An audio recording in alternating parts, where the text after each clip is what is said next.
ये देश में अगर सावरकर का औलाद लोग हुकूमत कर सकता, राजा बन सकता है, तो अंबेडकर का औलाद लोग भी राजा बन सकता है। ये देश बाबा साहब भीमराव अंबेडकर का है।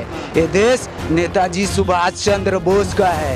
ये देश आजाद हिंद फौज का है। संविधान की धज्जियां उड़ा के संविधान के विरुद्ध जाके, क्योंकि संविधान ये कहता है कि उनको अभी बाहर होना चाहिए था, सारे बंदी सिंहों को बाहर होना चाहिए था, क्योंकि जो उनकी अगर कन्विक्शन के बाद मैक्सिमम ज्यादा से ज्यादा सजा है वो नहीं, उतनी नहीं, उससे डबल से भी ज्यादा सजा वो भुगत चुके हैं। इतिहास उठा के देख लीजिए, तारीख उठा करके देख लीजिए, मालूम है ये देश का जो असल लड़ाई लड़ रहे थे वो कौन थे? नेताजी सुभाष चंद्र बोस। और वो क्या बोले मालूम? तुम मुझे खून दो, मैं तुम्हें आजादी दूंगा। आपको मालूम है ये पूरा दुनिया में सबसे पहले न्यूक्लियर बम कहाँ गिरा? Japan, Hiroshima Nagasaki. आपको पता है क्यों गिरा? क्योंकि ना जापान ना उस टाइम हिंद भारत इंडिया का साथ खड़ा था। आजाद हिंद फौज को जब नेताजी सुभाष चंद्र बोस लेकर निकले थे ना, तो नागालैंड मणिपुर होते हुए लेकर के आ रहे थे। लेकिन क्या हुआ, उस टाइम पे कुछ गद्दार लोग बैठा था, वो लोग बता दिया कि नेताजी सुभाष चंद्र बोस ये रास्ता से आजाद हिंद फौज को लेके आ रहे हैं। क्या हुआ भाई, ब्रिटिश एम्पायर पहले से वेलकम करने के लिए अपना आर्मी उतार दिया। जब आमना सामने हुआ तो पता चला एक भूखा नंगा लोग के पास इतना एडवांस वेपन कहाँ से आ गया? तो पता चला कि इसका पीछे जापान है। कोई वार्निंग नहीं, कोई आर्ग्यूमेंट नहीं, डायरेक्ट जाकर के जापान में हिरोशिमा नागासाकी में न्यूक्लियर बम गिरा दिया गया। ठीक है, आज आप लोग देखते होंगे कि ये संविधान हम लोग का बाप लिख दिए, डॉक्टर बाबा साहब भीमराव अम्बेडकर। इसलिए तो इन लोगों को तकलीफ है, क्योंकि कुछ लोग कहते हैं ना कि संविधान को बदल देना चाहिए। अरे अभी तक का तो हम लोग का बाप का बनाया हुआ संविधान 100% लागू नहीं हुआ है और इसको बदल दे? ये मजाक हो रहा है हम लोग के साथ। और हम एक बात बोलना चाहते हैं, मैं भूल गया, डॉक्टर रितु का धन्यवाद करना चाहता हूँ। मेरे हृदय के बहुत पास सब्जेक्ट जो है बंदी सिंह। भारत का संविधान क्या कहता है? भारत का संविधान ये कहता है कि किसी व्यक्ति को उसकी गुनाह की सजा, यानी कि कन्विक्शन के बाद सजा, उम्र कैद अगर होती है तो वो 14 साल होगा। बिल्किस बानो के और सैकड़ों लोगों को 14 साल। आपको पता है ना, अभी गुजरात की जो इतने निर्दयी हत्यारे और रेपिस्ट बलात्कारी थे, जिनके ऊपर गुनाह साबित हो गए, उनको 14 साल बाद इस मनुवादी मानसिकता में आजाद किया।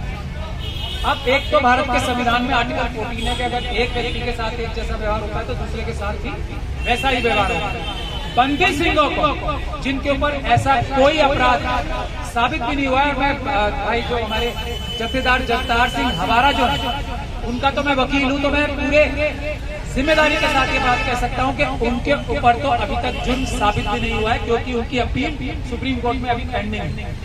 ज्यादा से ज्यादा उन्हें 14 साल की सजा हो सकती है, 28 साल से जेल में बंद है। तो संविधान की धज्जियां उड़ा के सरकारें उनको जेल में रखती हैं। संविधान की धज्जियां उड़ा के संविधान के विरुद्ध जाके, क्योंकि संविधान ये कहता है कि उनको अभी बाहर होना चाहिए था, सारे बंदी सिंहों को बाहर होना चाहिए था, क्योंकि जो उनकी अगर कन्विक्शन के बाद मैक्सिमम ज्यादा से ज्यादा सजा है वो नहीं, उतनी नहीं, उससे डबल से भी ज्यादा सजा वो भुगत चुके हैं बगैर गुनहगार साबित हुए। तो संविधान को तोड़कर मनुवादी मानसिकता के लोग एक खास कम्युनिटी को और सब मजलूमों को तकलीफ पहुंचाने के लिए बंदी सिंहों को जेल में रखते हैं। उसका लेटेस्ट एग्जाम्पल मैं दे रहा हूँ किस प्रकार से साजिश करके, और क्या साजिश है। अभी हमने मुस्लिम महापंचायत 29 तारीख को रामलीला मैदान में रखी है, परमिशन वगैरह सब मिल गई है। ठीक है, हम पे दबाव ये बनाया जा रहा है, लेकिन इसमें डिमांड क्या है ये सुनिए, बहुत ही इंटरेस्टिंग और समझने वाली बात है। यही मनुवाद की साजिश है। हम पे दबाव क्या है कि भाई हम तुम्हें ये मुस्लिम महापंचायत नहीं करने देंगे। क्यों नहीं करने देंगे? क्योंकि आपने एक गलती कर रखी है। क्या गलती कर रखी है कि आप इसमें ये कह रहे हो कि ये मुस्लिम महापंचायत आएंगे तो मुस्लिम, लेकिन ये आवाज उठाएंगे सब मजलूमों की, ये लड़ाई करेंगे, संघर्ष करेंगे सब मजलूमों का, ये SC ST OBC और माइनॉरिटीज की लड़ाई लड़ेंगे, ये मुसलमानों के सबकी लड़ाई लड़ेंगे। ये हटा दो। ये हटा दो। आप मुसलमान हो ना, मुसलमानों की आवाज उठाओ, सिर्फ मुसलमानों को बोलो जुल्म हो रहे हैं, मुसलमानों के साथ ज्यादती हो रही है, हमें कोई तकलीफ नहीं है। लेकिन ये मत करो कि मुसलमान अपनी इतनी बड़ी रैली करें लाखों लोगों की, या बड़ी रैली करें और उसमें ये बोले कि ये मुसलमान schedule caste, schedule tribe, OBC, Sikh, Christian बहुत की आवाज उठाएंगे, उनके लिए संघर्ष करेंगे। ये है साजिश, इसको आपको समझना है।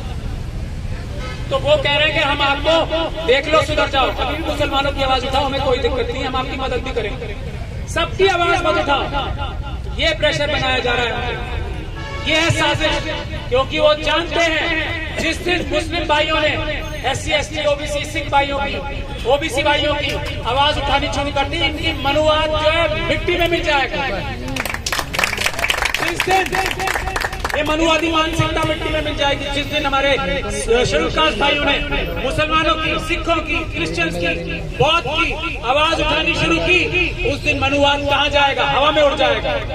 जिस दिन हमारे OBC भाइयों ने बाकी सबकी आवाज उठानी शुरू की, उस दिन मनुवादी मानसिकता हवा में उड़ जाएगी। ये है साजिश जिसे हमें समझना चाहिए। इसीलिए अब भी एक हो जाओ। डॉक्टर रितु जो लड़ाई लड़ रही है, ये क्या अपनी लड़ाई लड़ रही है? ये क्या शेड्यूल कास्ट कम्युनिटी की लड़ाई लड़ रही है? नहीं, ये सबकी लड़ाई लड़ रही है। जो NFS है वो क्या सिर्फ डॉक्टर रितु पे लागू होगा? वो OBC पे भी लागू होगा, वो ST पे भी लागू होगा, वो शेड्यूल कास्ट पे भी लागू होगा। बैकलॉग जो है वो तो सब पे ही लागू हो रहा है। करप्शन, पैसे लेके जो RSS अपने लोगों को लगा रही है, अपने भाई बंधुओं को लगा रही है, क्या वो सिर्फ डॉक्टर रितु को फायदा पहुंचाएगा? नहीं, वो सबको फायदा पहुंचाएगा जो ईमानदार लेक्चरर्स और प्रोफेसर हैं, जिनको नौकरियां नहीं मिल रही। तो इसीलिए मिशन सेफ कॉन्स्टिट्यूशन का यही एक मेन मुद्दा है। घर घर संविधान, संविधान से हर संविधान। हम लोग अगर संविधान बचा लेंगे, संविधान को अमल करना शुरू कर देंगे, नौकरों को नौकर, प्रधानमंत्री इस देश के नौकर हैं, उनको नौकर की जगह पे, और मालिकों को देश की जनता मालिक है, उसको मालिक की जगह पे रख पाए। यही मिशन सेफ कॉन्स्टिट्यूशन का एक आंदोलन है, जिसमें आप सभी लोगों से गुजारिश है सब आए। ये लीडरशिप देने का, लीडरशिप बनाने का प्लेटफॉर्म है, ये लीडरशिप करने का प्लेटफॉर्म नहीं है। इसमें हम ये चाहते हैं कि सब लोग लीडरशिप करें, क़यादत करें और भारत के संविधान को मजबूत बनाएं, प्रैक्टिकल डॉक्यूमेंट बनाएं, अपने सही लोगों को चुन के भेजने का रास्ता निकालें। ये मिशन सेफ कॉन्स्टिट्यूशन है। मैं आप सभी लोगों का धन्यवाद करता हूँ।